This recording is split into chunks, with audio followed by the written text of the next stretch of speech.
Hi, welcome to U.N.I.Q.U.E Parenting. I am B Moise, and today I want to talk to you guys about extracurricular activities. I was such an extracurricular activity child because I was extremely bored at home and I love to be kept busy. So when my children came of age, which for me was two, to place them in activities. I was super excited.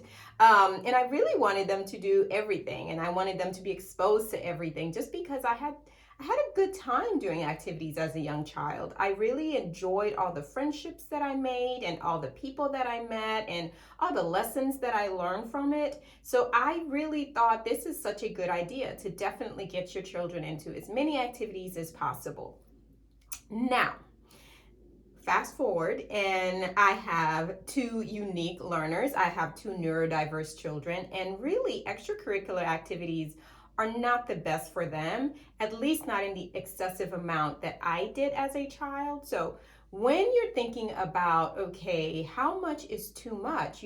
Should I drop something? Should I put one more thing on? You really have to have a conversation with your child about, can they handle it, and whether or not they actually want to do this thing, because extracurriculars are great and they're really wonderful for self-esteem, self-awareness, bond, friendship, relationships, and just taking directions from people and adults and camaraderie and everything. But while all these things are great, it may not be the best fit for your child, or maybe they can only do one and done. Sometimes adding more is not necessarily the best thing for your child. You also have to think about your part in it, and whether you have to take this child to soccer and you have to take this one to basketball and you have to take this one to swimming. There are so many different parts, moving parts to extracurricular activities. Sometimes it can be very overwhelming for a child to decide what they want to do or whether they want to quit or keep going. A lot of the times children are tied to not necessarily the activity, but how their parents feel about that activity, and if they know that they would disappoint a parent if they decided to back off and quit. It was really hard for me as a mom when my daughter decided that she didn't want to do piano anymore.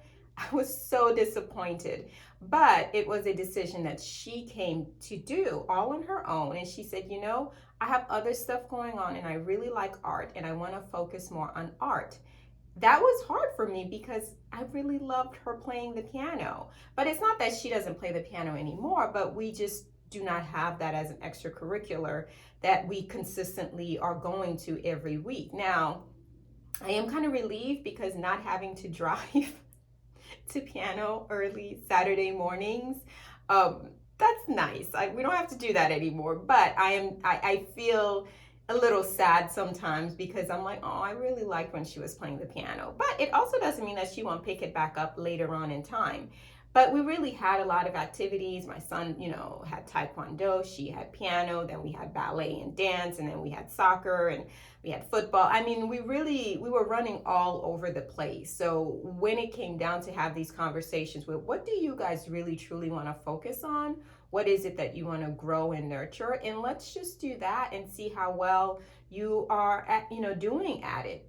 It was also an easier decision because they naturally just stopped liking it. And I did not want, these activities to become something negative or bad or something that they don't enjoy, because that's never the goal. When they were really young and we did the little kickers and little soccer and little football and all these little things, and it was cute and I got to expose them to all of these different things. That was my job, and that's your job. Your job is to expose to as many as possible, and as the child, grow up, and as they're growing up, they decide what they want to keep and what they don't want to keep, and really not feeling any type of judgment when they make that decision is what's best for the child. They need to feel like they can make a decision, an informed decision, after you guys had a conversation about it, and really decide to pick on the thing that they want to grow and nurture and do.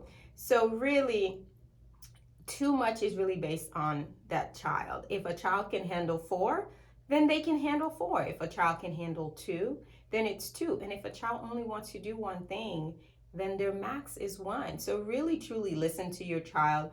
think about how this is impacting your family. Think about how it's impacting them, and whether or not they can make decisions later on to self-advocate and say, I don't want to do this anymore and I want to quit. Sometimes quitting is okay.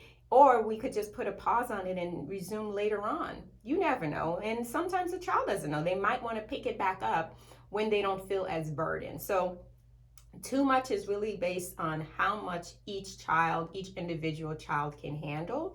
And it really is a great conversation to have with your child. So always, always, always keep the line of communication open so that you and your child can have the best time, going to these activities and enjoying them. And so they can have the best time enjoying them as well. So in the meantime, I want you all to enjoy your unique parenting journey with your unique learner.